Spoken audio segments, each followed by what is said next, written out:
Assalamualaikum warahmatullahi wabarakatuh.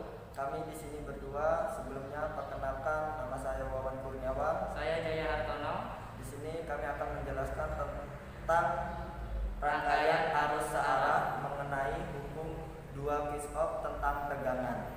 Oke teman-teman, sebelum kita lanjut ke hukum Kirchhoff 2, kita harus terlebih dahulu mengetahui hukum Kirchhoff 2 itu. Apa sih yang dimaksud hukum Kirchhoff 2 itu?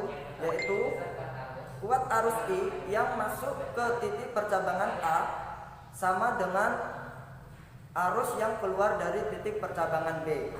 Dan bunyi hukum Kirchhoff 2 itu yaitu pada setiap rangkaian tertutup, jumlah beta potensialnya sama dengan 0. Kita langsung ke rumus hukum Kirchhoff 2, yaitu sigma IR ditambah sigma epsilon sama dengan 0.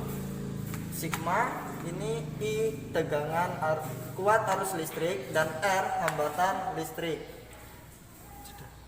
Setelah rumus, kita coba perhatikan contoh soal ini, gambar rangkaian tertutup. Nah, apabila R1 sama dengan 2 OHM, R2 sama dengan 4 OHM, dan R3 6 OHM, maka kuat arus yang mengalir pada rangkaian adalah, kita terlebih dahulu tentukan arah arus dan arah loop. Dalam hal ini kita akan menentukan arah searah dengan arah jarum jam seperti ini. Nah, dengan menerapkan hukum Kirchhoff 2, kita akan dapat arus listrik sebagai berikut.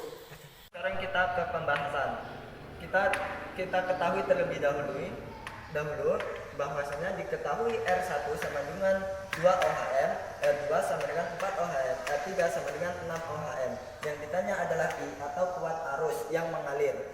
I dikali R1 dikurang E1 ditambah I dikali R2 ditambah I dikali R3 ditambah E2 sama dengan 0. Kita publikasikan menjadi I dalam kurung R1 ditambah R2 tambah R3 ditambah E2 dikurang E1 sama dengan 0, sehingga menjadi I 2O dalam kurung 2 OHM ditambah 4 OHM ditambah 6 OHM ditambah 3 volt dikurang 9 volt sama dengan 0, maka menjadi 12I dikurang 6 volt sama dengan 0. 12I sama dengan 6 volt, kita rubah pindah ruas.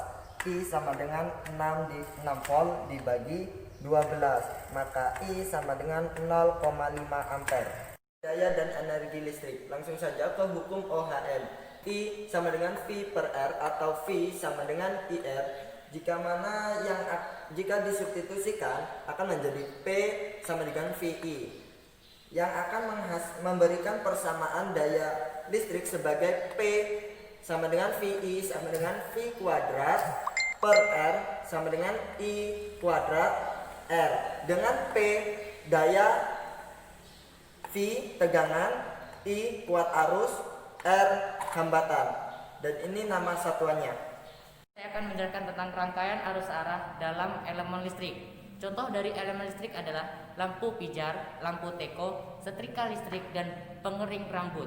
Itu adalah contoh dari elemen listrik karena mereka memiliki elemen yang terbuat dari kumparan kawat logam tipis yang berfungsi sebagai hambatan listrik ketika dilalui oleh arus listrik, sehingga kumparan kawat akan mendiskusi atau membuang energi dalam bentuk kalor ketika dilalui arus listrik. Kita dapat menghitung hambatan elemen listrik sebagai berikut. R sama dengan V kuadrat per P. Dalam elemen listrik, yang dianggap tetap adalah hambatan listriknya, sedangkan tegangan dan daya dapat berubah-ubah sesuai dengan tegangan kerja, tegangan yang diberikan oleh sumber tegangan. Daya listrik fluida. Bagaimana air sungai bisa mengalir di bendungan dapat membangkitkan tenaga listrik? Air sungai yang mengalir deras memiliki energi kinetik. Air sungai yang dibendung kemudian dialirkan ke bawah bendungan dengan menggunakan pipa pesat. Di bagian bawah pipa pesat terdapat turbin yang berfungsi Mengubah energi potensial air karena perbedaan ketinggian menjadi energi mekanik yang akan memutar turbin. Prinsip generator adalah mengubah energi putaran mekanik ke energi listrik. Daya keluaran sistem turbin generator dapat dinyatakan sebagai berikut. Sama dengan N masukkan menjadi NP3GH, di mana P sendiri itu massa jenis air menjadi 1000 kg per meter kubik. Sedangkan I debit fluida yang disimbolkan menjadi meter kubik per sekon. G percepatan gravitasi. H ketinggian vertikal panjang pipa pusat, di mana disimbolkan menjadi meter. H jika tidak diketahui ambil efisien N sama dengan 1. Teman-teman, sekarang kita masuk ke contoh soal.